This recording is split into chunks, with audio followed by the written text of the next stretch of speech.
Pandemic shed new light on healthcare workers who already worked grueling hours long before the current crisis.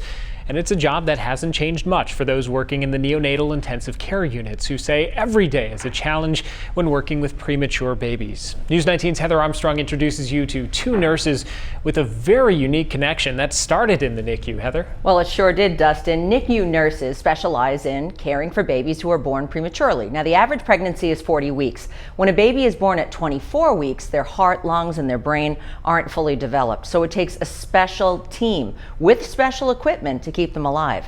Tonight we introduce you to two nurses who are sort of a dream team for families welcoming a premature baby, all because of a special bond started 24 years ago. A tiny baby thrives under the care of two nurses inside Gunderson Health System's NICU.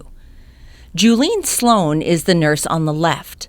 She has 35 years experience. I think the hard part is when things don't go as planned. And we see a fair amount of that too, and kind of riding out those bumps with families and still hopefully getting the baby home, but we can have some rough times. The other nurse, Bailey Jones, has only been on the job 3 months. She's a great coworker. She's young and she's interested and eager to learn. And even though Bailey isn't as experienced as the other nurses on this floor, she does bring her own experience.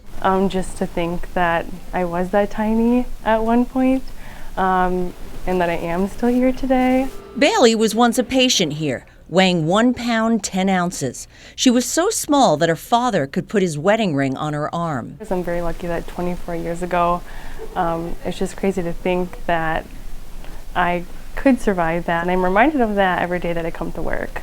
But what's even more unbelievable, Bailey is working side by side with the very nurse that took care of her.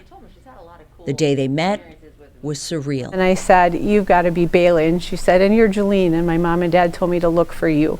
I honestly think I got goosebumps.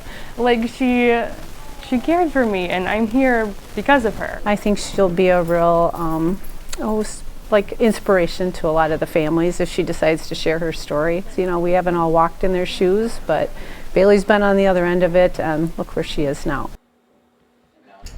According to a 2016 study noted in the U.S. National Library of Medicine, out of 8,300 deliveries, babies born at 24 weeks had a 68% chance of survival. Now, at 24 weeks in the early 2000s, the survival rate was 20 to 22%. So Bailey was born a few years before that, which is a testament to the staff at Gunderson that cared for her, especially Nurse Jolene. It's amazing to see that connection now. Thanks, Heather. And coming up tonight at 10, we'll hear more from the two nurses about what prompted them to pursue a nursing position working in that intense NICU.